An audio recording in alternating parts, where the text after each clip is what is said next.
When you were playing, what was your go-to meal before a game and after a game? Before a game, tried some kind of pasta.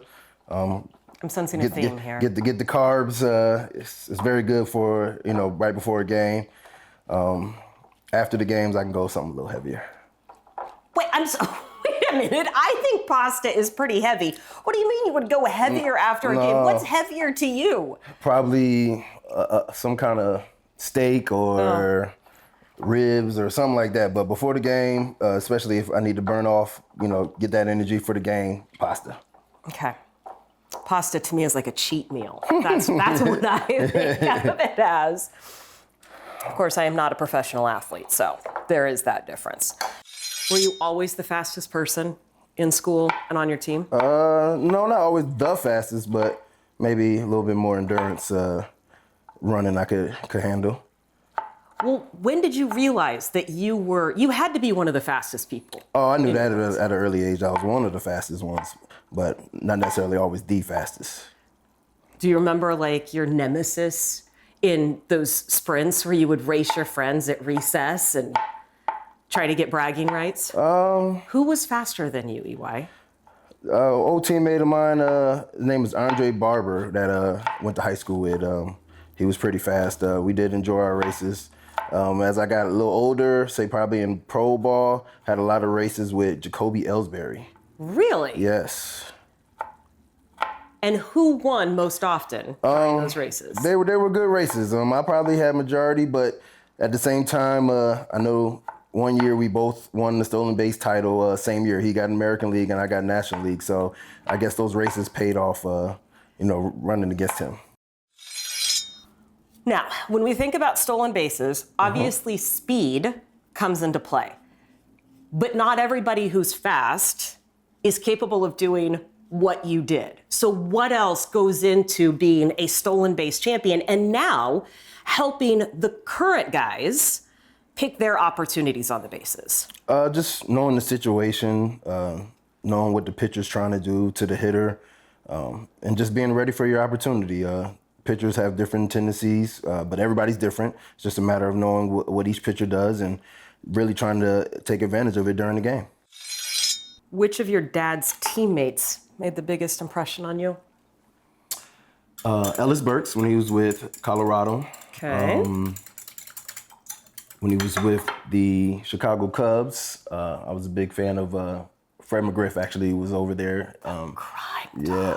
Who then I actually saw as a special assistant when I played with the Atlanta Braves. So it was good having him around. Quiet guy, but when he spoke, you definitely listen. How did you end up getting into coaching? Actually, my last year as a player, 2019, I was with the Tacoma Rainiers, and the Mariners liked the way I worked with the younger players, and asked me, it was like, well, we don't know how many more years you want to play, and if ever you're thinking about coaching, give us a call. So I still went another year after that, and 2020 hit, COVID hit, so that kind of shut down me wanting to play that last year, and I gave the Mariners a call and got going. How much did your dad being a coach already influence or have that top of mind that was a good next step in your career? Not much, because I was watching and paying attention and obviously loved being around the game, but more so, the influence I was able to have my later years as a player with the younger guys, and then watching them have success on the field made it easier for me to want to go and continue to help with other people's careers. What was your first impression of Ichiro? Well, I already knew he was a superstar and amazing player, but once you get to know him, he's a funny guy and, cool to be around. You weren't starstruck at all, though, when you met him? No. I never was starstruck. And that's, I guess, me growing up in the clubhouse and then my playing career. Just because I know everybody's human. Everybody, loves the things they do, make mistakes like anybody else, and it just so happened to be really, really good at baseball. So I always treat everybody first as a human being and then as a great player next. Was there anybody, though, where you found yourself speechless at any point, whether it was your dad's career or your career? I think Barry Bonds, just for initial moment. And then once I saw the human side of him, realized, you know what, he grew up, just a kid loving baseball, just so happened to be better than a lot of people. What's the best prank from a clubhouse experience that you have ever seen or been a part of? Well, one I'll mention today, somebody took a car and drove it to like a different parking lot. So when the player came out, he thought his car was missing. Then was kind of walking around the whole parking lot looking for it. And then eventually everybody was like, okay, man, your car, is down the street and safe. Was this a veteran player or a younger player? Like, you got to be careful who you do that with. No, it was a veteran doing it to a younger player. Fortunately, most of the team knew, about the prank. So, the moment that the player started getting nervous, panicking about his car, he was like, all right, your car's safe. It's okay. We know where it's at. That sounds actually pretty civil as far as Well, I can't, prank I goes. can't go too far, Right. all the pranks. Right. That's the G-rated version of that one. Yes. Plus, there's probably some pranks that you can always recycle, so I don't want to give anything away. Oh, that's true. Yeah, we don't want to. Yeah. We don't want to. Yeah, let the cat out of the bag on that one. What is your relationship with Ken Griffey Jr.? We're cool. Met a bunch of times. I actually met him as a kid. Got a signed jersey. It's actually a Reds jersey. I want to get a Mariners one. And then seen him over the years, and then he was in spring training for a little bit this year. Gave me a big old hug and, just told me to do my thing this year.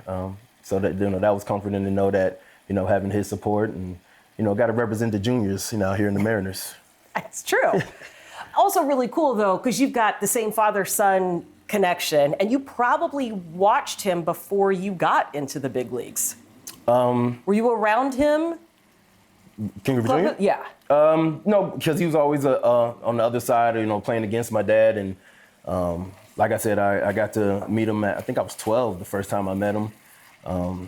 Asked for a signed jersey. Thought that he would forget that I asked. And one day I had the jersey signed. It's actually still framed. And like I said, now being able to meet him, even more so and see him more as on the human side, Yep. Makes it even much more special.